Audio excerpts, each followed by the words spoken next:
Sloth. You're gonna live with me now. Huh? Yeah, I'm gonna take care of you. Because I love you. Oh, I love you, Chuck. Oh, I love you, Sloth. Hello, it's your boy, Sagalonius Maximus here, playing some more Super Auto Pets, of course. What else would we be doing? And today, I've got a couple of runs, a couple of sloth runs I've actually been holding on to for a little bit now. Not that long, but I've been waiting for the right time to do it. So, in this first run here, I've actually been trying to speed run 50-50 shops. As you can see, we've got the full Krungo, Flying Fish Love Pot, Lucky Cat Love Pot, and we go against a very similar team here. And I pretty much knew as soon as I froze this sloth, we weren't really going to be doing it. And it's so unfortunate, too, because I do sort of... I've got a really poor start. You see I'm at 0 wins, 2 lives already. But I do get the really good turn 7, where I have level 2 Flying Fish Chicken. Unfortunately, no whale, so it wasn't like a perfect run or anything. Maybe I could have got it if I didn't have Sloth frozen by about that. But by that point, I essentially knew that that's what we were going to be headed for. And unfortunately, we get into the position where I am at 8 wins, 0, or sorry, 8, turn 8, 0 wins, 1 life. And trying to do a comeback like this, it's really, really tough, especially in today's society, in today's meta. It doesn't really work out as well as you'd want to. And unfortunately, even though I have Sloth frozen, Chicken doesn't buff it up. It doesn't work like Lioness or Can. It's only future shop pets. And yeah, I knew it was going to be a toughie. But in this first run here, I'm still going to go for the shop scaling and then try to pivot out of it into decent things and then try to level up the sloth when I have the opportunity. And I knew at least at that point I would have enough turns to be able to get it to level 3. Because, you know, I only have one win on turn 9. The game's going to go up at least to turn 18, potentially turn 19.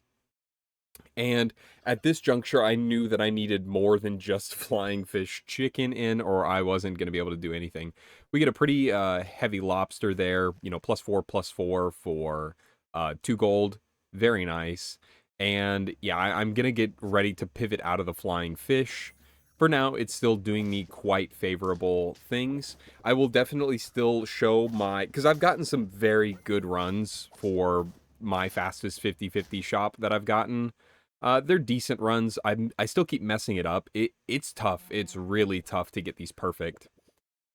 And then I knew this one was going to be even tougher. If I'm going to freeze Sloth for this many turns, you know it's going to be a tough one.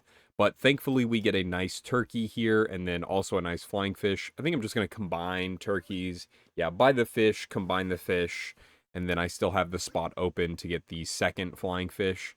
Maybe that's not, like, that important at all, because the only level I'm getting is the level 3 chicken out of here, and it doesn't even work anyways. That's fine, as long as we're winning or tying. That's all I care about. This run doesn't go on for too long, though. And you can see I'm still trying to, like, figure out how to freeze the sloth and still try to get a 50-50 shop.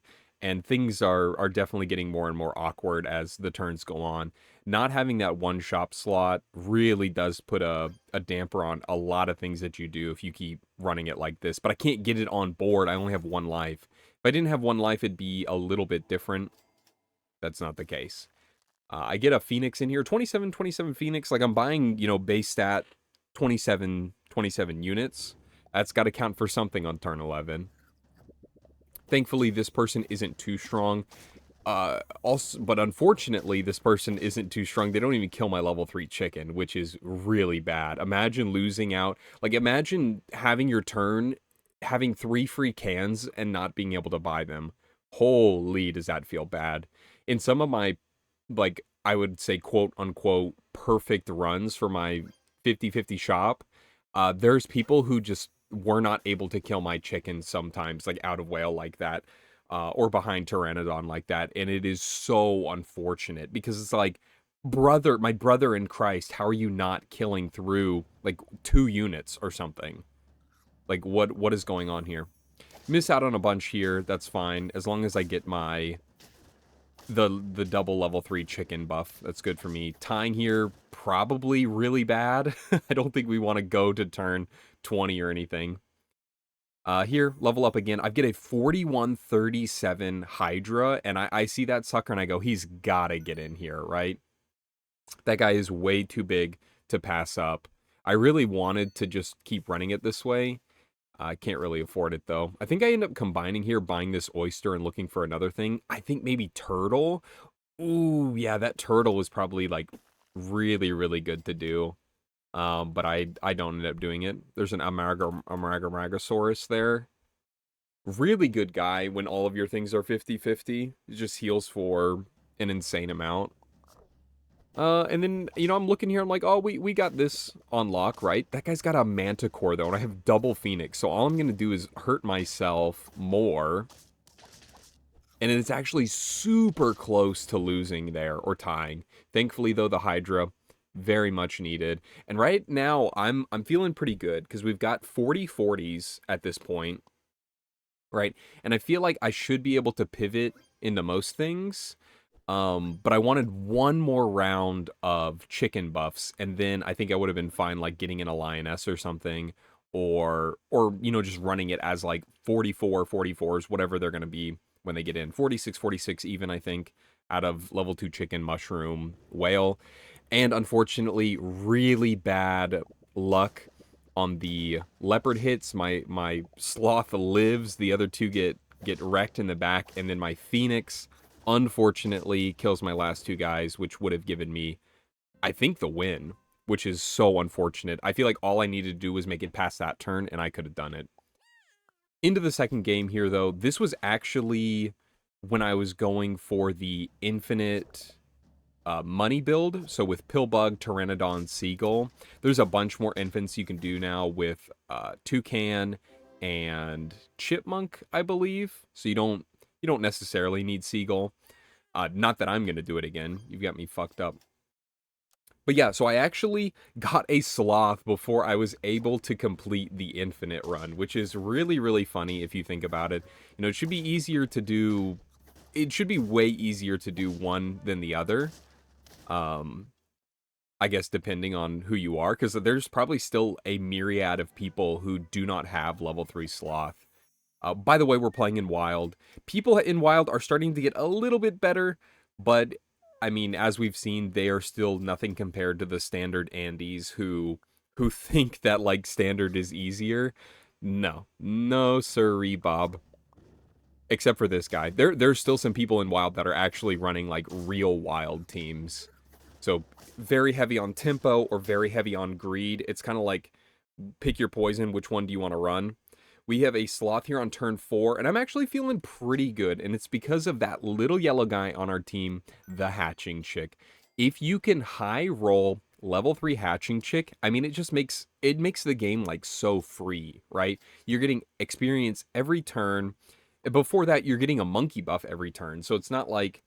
You love having level 2 Hatching Chick, and you really love having level 3 Hatching Chick, am I right? We've got another decent team here, Trev Dog Mania. He's gonna smoke me. Roll me up and absolutely smoke me there. Camel with double rabbit on turn 4. Like I said, there's still some real people in Wild. Like, that's not a fake team. That's a real fucking team.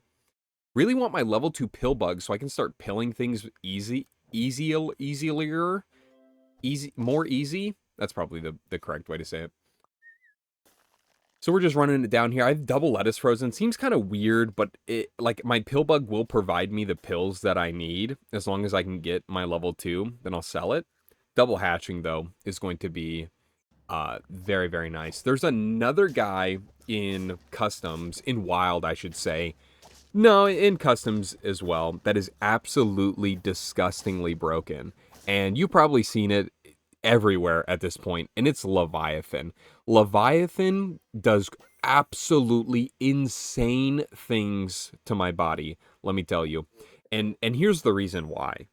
So, like, Leviathan is absurd, right? you do have to run a 4 squad, but no matter what, you are getting a 10-10 fish, you're getting +2/+2 to random guys, and then you're also getting another level up. And it's just like it keeps compounding on top of each other the more you keep doing it, right? And you just keep more and more level ups, more and more stats. Like it's a win more pet. You just keep getting everything. And Hatching Chick kind of goes crazy with that because not only does hatching um do the same thing relatively, but you can get it so much earlier. And then if you do level it into Leviathan, then you can easily get a level 2 Leviathan. We've got an insane turn here. I was able to utilize my level 2 Pillbug like perfectly. We're waiting on the Galeta. I think I want one more thing before I start really running it. Being on 3 lives too, pretty good for me. I lose here, not really too worried about it, down to 2. All I want is my last Hatching Chick, and I'm willing to get it on 9, I think, because I want to level up into Leviathan, into Team Spirit, anything like that. Could have maybe bought that. Okay, now I'm thinking about the Cyclops. I'm really thinking about it. And here, I'm just going to go transform my Galeta. Seems good enough to me. I mean, like, realistically, it's 2 pairs, one on the hatching, one on the sloth, because I'm going to combine hatchings, but looks good enough to me anyways. I mean, my sloth is actually really fucking big for turn 8 it is. Like, he's a big boy. He's got melon on him and everything. I'm not worried about finding level ups. I'm AFK for a second here. Probably Muffin disrupting me, as per usual. I just looked around my room. I thought Muffin was in here. She snuck away. Pick up this monkey here. Probably don't really care about it, but I was like, I might as well get it in. It is, you know, a free pair every turn. Gotta grab that. Just looking for my last hatching, and I will do unspeakable things to obtain him. We got the chocolate, beautiful. Don't really need to freeze this farmer cat. I was thinking maybe I could level into another farmer cat. I think that's a little fruitless, a little futile, if you will. Got another solid team here. I see a lot of people running, you know, food builds still. They're decent, don't get me wrong, but, you know, after you run them a few times, you're kind of done with it. We're going to get our level 3 hatching here. That is way more important than leveling anything else. It is a guaranteed free chocolate every turn. And I decided to do something a little weird, right? So instead of leveling up my Leviathan, I'm pretty sure I level my Sloth here. And the reason being is like, I'm bound to find way more Leviathans than I am chocolates or Sloth. I hope that makes sense, right? Because I always get the level up from Leviathan, and then that in turn will just find me more Leviathans. You can see right there, already a frozen Leviathan. And now what I can do is if I really need to, I can just stack Leviathan and then put Hatching Chick behind it, right? That would work. Or, alternatively, I can just keep leveling Sloth. And no matter what, I'm getting an insane amount of levels. Hit that there. Yeah, I just go straight for the level 2 Leviathan. There's already another one in shop. I actually think I want to pick up this leopard. I lied to you. It stinks. I'll pick up a leopard later when it's actually the right time. So here, I get 2 level ups again. I get 1 from Leviathan, 1 from Sloth. And hopefully that'll find me another Leviathan, because I already got that frozen. And then once you hit level 3 Leviathan, you get 2 level ups a turn. I mean, the compounding nature of it is unbelievable. However, here I get a little scared. I'm down to 1. Now we're on life support. We've got to think about something to do. I see double leopard in here, and then I go, yeah, now it's probably the time to do it. I do get the level 3 Leviathan as well into the other leopard, and this kind of like seals the deal here for what I want. And yeah, and we're gonna go level up on the leopard here. Since I have 3 turns left, 3 chocolates, I'm always guaranteed 1 chocolate from the hatching, so I technically only ever need 2 on turn 9. And here we're just gonna get a bunch more level ups, try to find more leopards. I mean, just look how nasty Leviathan is. I was really hoping for Team Spirit. I feel like Team Spirit is always going to be better there, because you get so many stats a turn. Never find it, though. And what are you going to do? What are you going to do when you get 17 level ups a turn, don't find Team Spirit? Cry? Not me. Get the extra gold. I forgot to mention that. You always get extra, 2, 3 gold from Leviathan too. So it's everything that you could want. You get stats, you get money, you get level ups, you get stats, you get money. You get roast beef, some chicken, a pizza. I mean, everything a growing boy needs. And here I swap back to hitting the sloth. Yeah, and I've already got my level 3 leopard waiting, and this is like perfect too. So I hit 2.33 sloth with the hatching, right? And then I have 1 chocolate in shop to hit it to 2.66, and then at the end of turn 9, I can hit the sloth again to get it to level 3. So it just the level 3 hatching chick just makes it so easy to do it. Absolutely easy. No sweat at all. And here I'm able to get my level 3 leopard quite easily. Like not even close, baby, as they would say. And I can get Mong Gizzle in here too, get a little bit of nut action. Could go coconut. Nut's probably better though. Cause yeah, I'll be able to put this up front. Maybe it's better to put the fish up front. This might have been a mistake, because there's a world where I don't hit the 21 attack on leopard. But thankfully, 1 fish buff is all it takes, and Bob becomes my uncle. I don't know how many times this is winning with level 3 sloth. Maybe the 3rd, maybe the 4th. It's hard to say. You lose track after you've done it so many times when you're the goat. But that's going to do it for me. Go out there, man. Get into Wild Custom, see what it's about. Thank you so much for watching. Politely smack that like button's ass on your way out. And you know what? Have a wonderful day.